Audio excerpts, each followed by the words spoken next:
Um,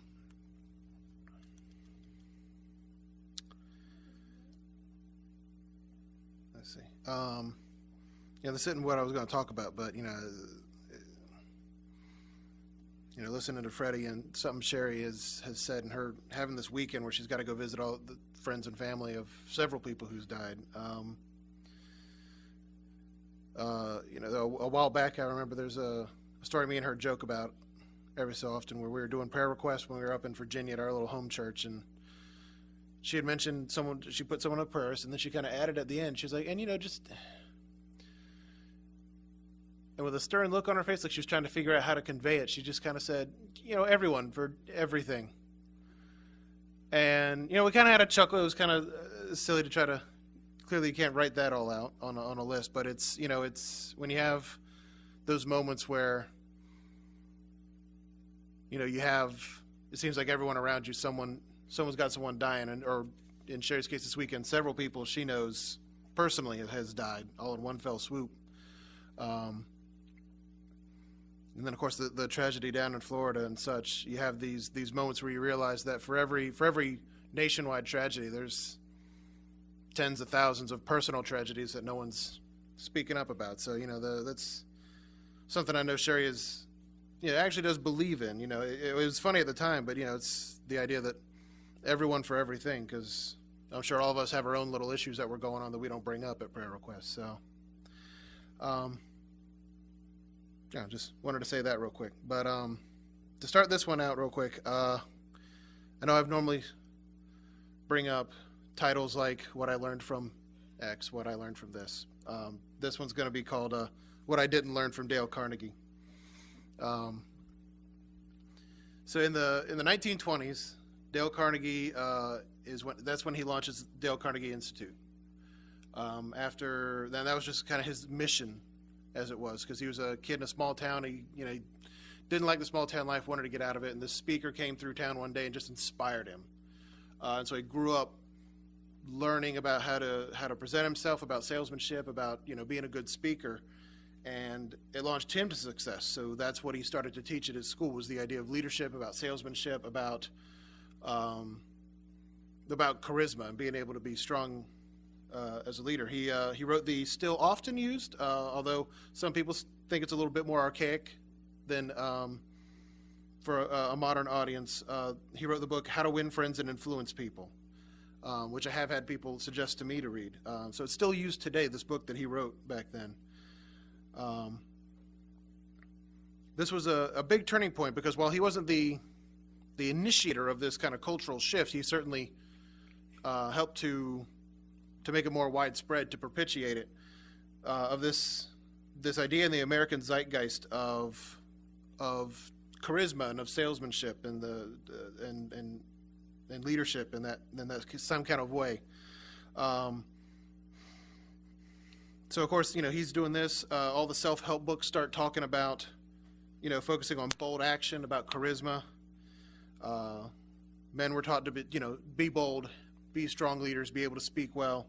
Women were taught to fascinate, was the word that got often used, to be charismatic but not give away your whole hand, kind of leave an air of mystery about it. In today's professional world, this kind of has, again, kind of steamrolled up to the modern day, where in the professional sales setting, we sell ourselves really hard on resumes. We spend our time networking to expand our options when we say, hey, I know a guy. So that we can make more links. In a lot of corporate settings, they won't even look at an idea you have if you don't have a pitch. If you don't have a PowerPoint, at least, if you don't make a pitch about your idea, they're not going to give you the time of day. Unfortunately, I think. They hold a lot of group meetings so that everyone can throw their hat in the ring and build them up and come up with even bigger, better hats. Stuff like that. The aspect of charisma and salesmanship are really what gets you ahead in this professional world of America today. But what if something like schmoozing and small talk doesn't come easy to you? What if writing a resume is just an exercise in anxiety? What if groups instead suppress your creativity and your best brainstorms are when you're alone? by yourself? What if you're not that outgoing? What if you aren't an extrovert?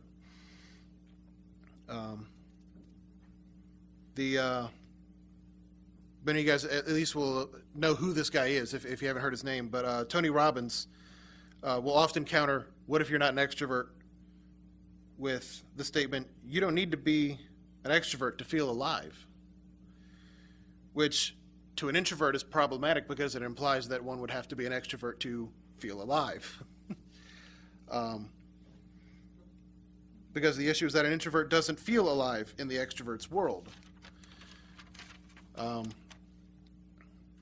a Tony Robbins seminar, something I had been interested in until I actually learned what was going on at these things.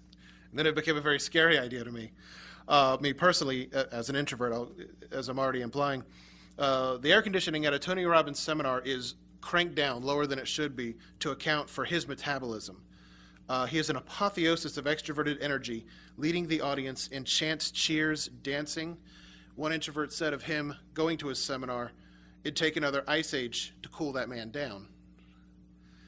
You're not even allowed in the door to see the seminar unless you high-five the people standing at the door. He isn't alone in the idea that the introverts need to switch up in order to be successful or sometimes even accepted in today's world. He isn't alone in that. Tony and others like him are preaching from an American viewpoint called by some the extrovert ideal, the idea that this is what you're supposed to be. The extrovert ideal is basically just that we idealize in American culture extrovert traits. The downside to this is that we are also in this ideal devaluing introverted traits like quiet contemplation or planning, often to the point that introversion is often seen as negative or perhaps even a pathology, a condition to be treated. When I was writing and working on this, Jeremiah, when I mentioned being an introvert myself, actually said, wait, isn't that a bad thing? I thought that you said that to insult people. And I don't know where he got that idea because I wasn't preaching it, but even even in that setting there. But let me look up, I'm going to read out of Ecclesiastes 3, right quick.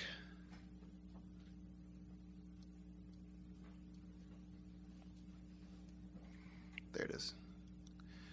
Ecclesiastes 3, 1 through 22. To everything there is a season, and a time to every purpose under the heaven. A time to be born and a time to die, a time to plant and a time to pluck up that which is planted, a time to kill and a time to heal, a time to break down and a time to build up, a time to weep and a time to laugh, a time to mourn and a time to dance, a time to cast away stones and a time to gather stones together, a time to embrace and a time to refrain from embracing, a time to get and a time to lose, a time to keep and a time to cast away, a time to rend and a time to sow, a time to keep silence and a time to speak, a time to love and a time to hate, a time of war and a time of peace.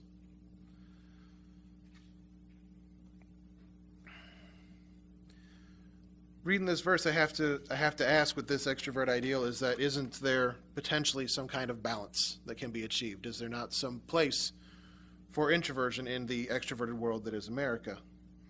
And this is not to demonize extroversion, because I don't think an introvert ideal would be an appropriate solution to such. Finland and China, as well as some other countries, have notoriously introvert populations in cultural settings, but that comes with its own set of issues I'm not really looking to get into today. How do you know when a Finn is interested in you? He's staring at your shoes instead of his own.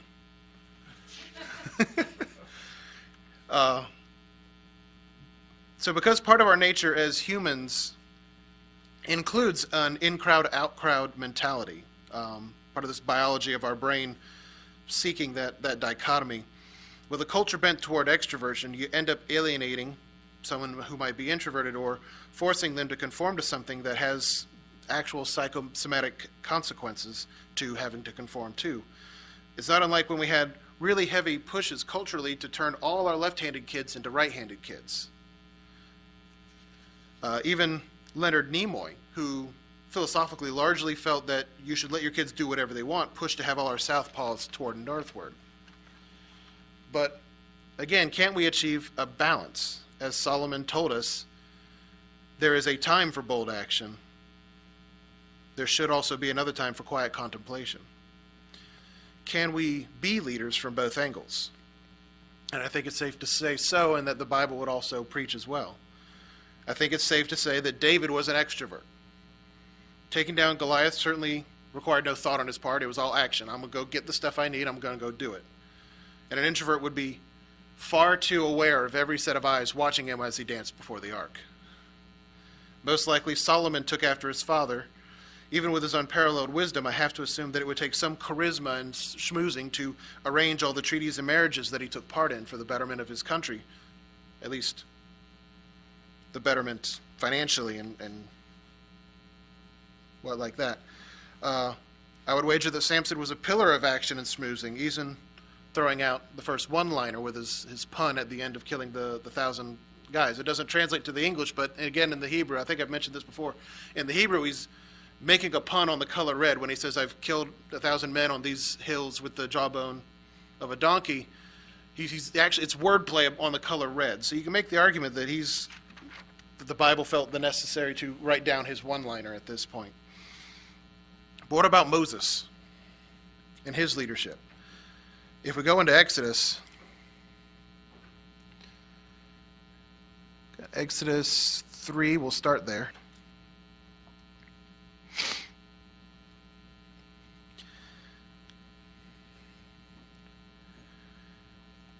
Exodus 3, verse 10. This is when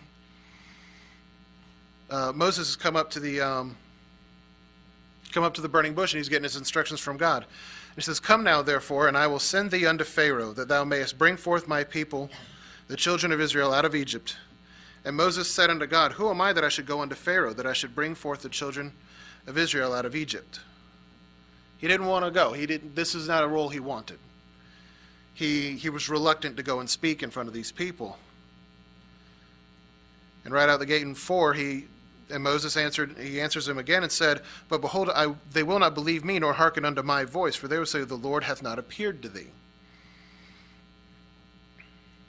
And then again down in verse 10 again, 10 through 12 is what I have written down. And Moses said unto the Lord, O my Lord, I am not eloquent, neither heretofore, nor since thou hast spoken unto thy servant. But I am slow of speech and of a slow tongue. Then, let's see. And the Lord said unto them, Who hath made man's mouth, or who maketh the dumb or deaf, or the seeing, or the blind? Have not I the Lord? Now therefore go, and I will be thy mouth, and teach thee what thou shalt say. And then in 13, is that where it is?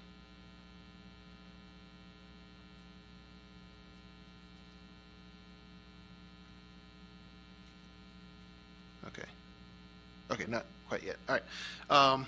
Sorry. And the point is he's not confident. He's not an eloquent speaker. He doesn't want to do this. He's got some anxiety about it. So it's easy to see where there he would be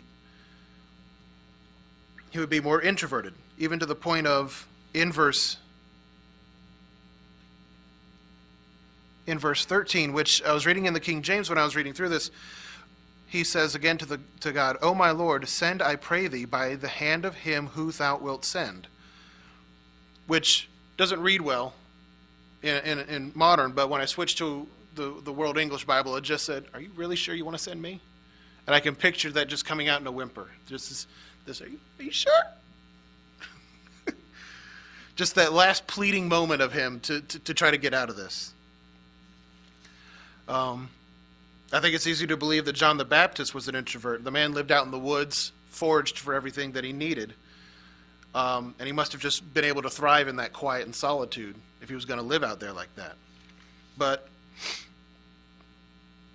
again, so we have some moments of leadership from the introversion. And can we get the introverts and extroverts to work together? And again, just saying right here in Exodus, after Moses finally gets out that last plea to not send him, That's when God assigns him, look, you know what, your brother's Aaron coming up here? You know he's a good speaker. He'll go with you. He'll be your mount then, if I'm not good enough for you. And so you have that duo now with this person who can speak to people and can speak eloquently, being the mouth for Moses. Working together, becoming that charisma that Moses felt he needed in that situation. They've even done studies where introverts and extroverts are both effective leaders, where the extroverts do better leading a group of passive workers, where the introvert doing better leading proactive workers who come to him with ideas because he's able to sit down and look at the ideas and analyze them and dole them back out. And it's not that introverts are bad socializers. They just do better in a one-on-one situation where there's less to think about, as it were. I don't want to get too much into the science of that, where extroverts do really well in groups. And that makes sense because, of course, there is a balance or a harmony between extroversion and introversion. And I think that's really what God is about in this setting. We all recognize the harmony that comes from the cooperation between one of humanity's greatest dichotomies, man and woman. We'll go ahead and read out of Mark 10.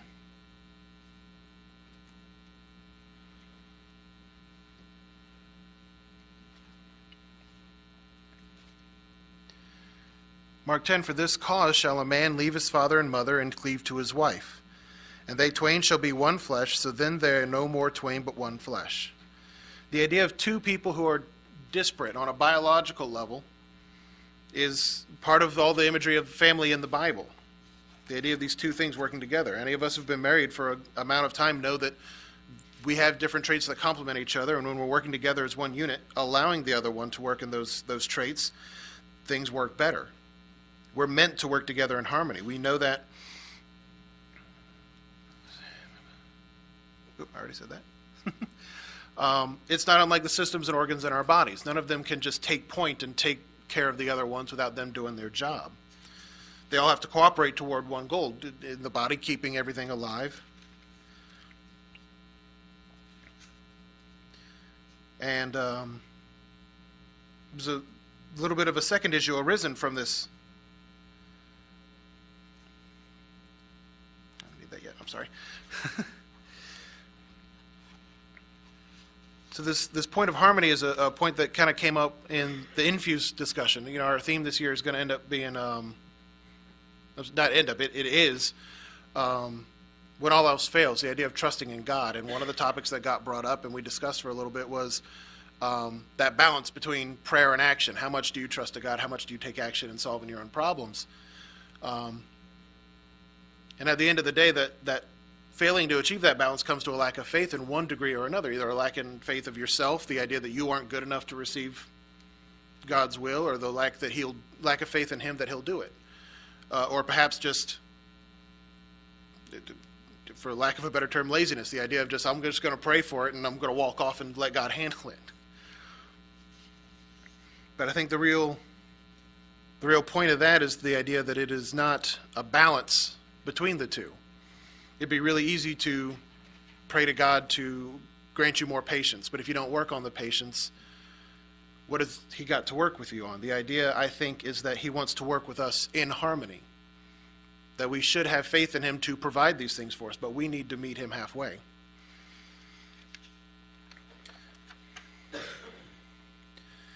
This idea of the extrovert ideal kind of generates a culture where charisma and leadership and salesmanship is a norm that has to be adhered to, or else you're not good enough.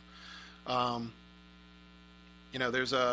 seen a saying that for a business about getting people jobs that don't have a lot of the credentials a lot of people have. The thing is, people look too much for the perfect resume and instead pass up on the ideal candidate because they didn't have the perfect resume.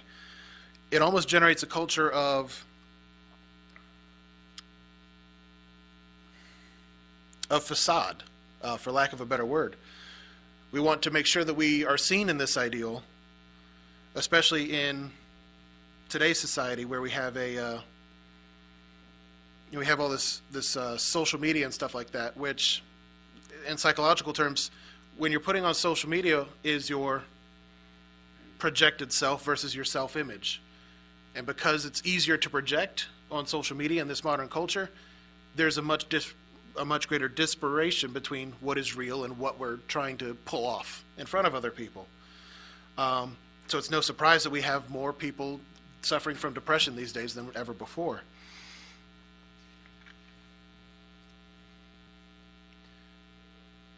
So where's the golf lesson?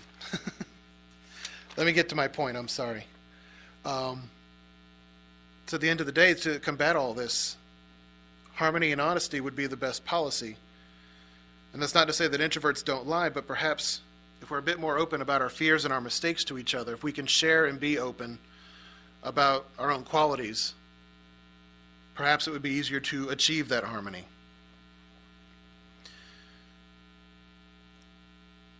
Like, I guess it kind of ties in, like Sherry said, everyone for everything. If we let everyone else know what was wrong with us, what troubled us every single day, in this today modern culture, people would think something was wrong with you if we actually told them everything that was bugging us. Earlier when I said some people, that the thing about prayer and balance, that was a topic I brought up because I'll throw it out there. I'll be honest. I too often, my father has called me humble to a fault, and I know that because I will too often think of myself as beyond or below notice. And so oftentimes I will just handle problems myself instead of praying because he's busy with more important things. He's got a universe to run. But when we can adapt to what other people need, whether it's personality archetypes like extroversion or introversion, and not that that's the only two, those are two very broad strokes for personality studies, but they're the ones that we most often know. That's why I'm using those. When we can adapt to what people need, we can better achieve these things. Instead of this facade culture where we have to pretend that everything's okay, and then everyone else pretending we're okay, and then we have suicide and depression going way up because we feel like we can't communicate to each other, that we can't let people know that we need something else, that we need more than just the small talk maybe. What we have with this culture facade sometimes is that we unfortunately have issues where people have really concrete issues that are hard to discuss. People try to bring up issues with being a rape victim, with being addicted to drugs or porn, or even try to confess to someone as like, hey, I've had thoughts of homosexuality. And too often our culture, at least Christianity on the whole, on the broad, ostracizes these things sometimes, blaming the victim or perhaps even ostracizing someone who, I've had these thoughts and I don't want them. Well, you've had those thoughts, get away from me. Clearly something wrong with you. And it's uncomfortable because, we have to, what do we do then? We have to break facade since they've broken their facade. Which is unfortunate that that our culture kind of takes on this form because it's really the sickest among the body that should be crying the loudest, that should be getting the most help. And so this idea of harmony, of people working together, not singing the same thing, but again, harmony is two different things making a better song, making a more joyful noise, if you want to say it that way. Why am I kind of at least demonizing the extrovert ideal, if not extroversion? Adrian Davis a while back did a sermon called Patient Zero, where he analyzed Marxism as patient zero, the beginning of an epidemic of trying to tear apart the family, a familial culture towards a godless nation. And he's not wrong, but what I like to put forward is the idea that there are many, many patient zeros, where Dave Carnegie and his push for extroversion, again, begins to alienate more people. These patient zeros are just trying to divide us and keep us from being part of a harmonious body, whether it's the lines drawn by politics, race, or whether or not you're left or right-handed. These are all things that get in our way, and we have to realize that those are all things in our way by Satan. The idea that any person is better than another based on any arbitrary or hereditary trait is a lie that comes to us in a lot of different forms. I have that right there. The idea that man is better than woman, the idea that white is better than black, the idea that righties are better than lefties. There's even a theory that, I remember this article where it said that men whose fathers were more prone to infidelity inherit that trait. And a lot of people kind of looked at this article as, oh, great, now another excuse for men to go cheat. But at the same time, we're really quick to say, oh, he's got his father's charm, or he's got his mother's caring heart. We're really quick to say that, yeah, someone inherited a positive trait, but we're really quick to just blame the individual alone for their mistakes. Which, granted, there is accountability in every action. I don't want to say that, but the idea that our flaws could also be inherited as a thing that we shouldn't be ashamed of, that we know we have to conquer. All of us have our own demons to conquer. Just gives us a place from where it comes from, maybe to understand it better. But again, all these lies only serve to separate us, to keep the hand from talking to the eye, to keep the eye thinking he's a big deal and the hand can go sit in a corner. So how do we combat this? And at the end of the day, we have to deny our humanity's in and out group mindset. We have to be more like Christ. And that's really the important thing, because do you think Christ was an introvert or an extrovert?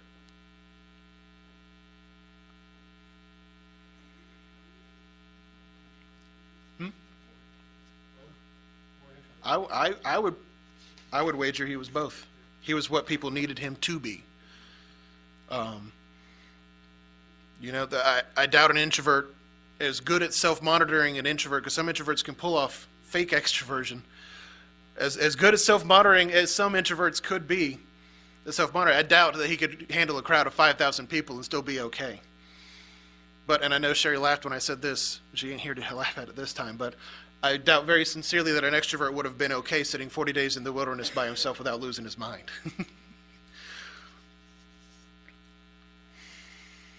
He had to be both. He needed to be what people needed him to be. He had to adapt to the situation. He was kind to the adulterer, let her know her sins was forgiven, and let her go on her own without punishing her like everyone else wanted to do. But when Peter just spoke out of turn one time, he turned around and called him Satan. But because you have to understand, Peter was probably that extrovert that could take that kind of public humiliation like that and take the lesson from it without feeling humiliated. But even Peter, with all his extroversion, still felt fear in the moment where he was asked if he knew Jesus. He still felt fear enough to hide. Just like John the Baptist in his introversion still was bold enough to chastise the Pharisees in public. There is balance in each of us in as much as there is within between us. When you're husband and wife, to continue on this balance, this harmony, we become what the other needs. We know we're different. We can't just force these things onto each other so that we're working as a better unit. Just as the church can work together as a better unit. How did Jesus send out people? In twos. He sent them out in pairs, and most likely they were complementing pairs. This group has talked about going door to door even for evangelism. I guarantee you, if you send me and Kane, not a lot's going to get done. Neither of us want to talk to people. But you send two extroverts, they're probably going to step on each other's toes a little bit, even if they don't let it on. But me and Sherry, when we're at the infuse table, she's able to kind of talk and work because she can handle that small talk that I can't handle, and it allows me to kind of step back and observe the situation and interject with more detail where maybe it needs more explanation, and we're able to work the work as it were in that better way than either of us would be able to do on our own. The more that we try to adapt to the people around us to become what they need, to become what they are, or to work better together, we become more pliable. And that's really important, I think, this idea of pliable, because, like I said before, God expects to work with us. And if we're not pliable, we won't make very good clay. This idea of becoming what everyone around us needs, or at least being able to adapt, to help, to work together, in that, what's the word? It's right on the tip of my tongue and it's not there. In that unity, in that, what was it? It's right there. The synergy. In that synergy that the body does, that all the organs play their role and help each other out. That all of us can achieve that, we again take on an attitude that is more like good clay that he can work with.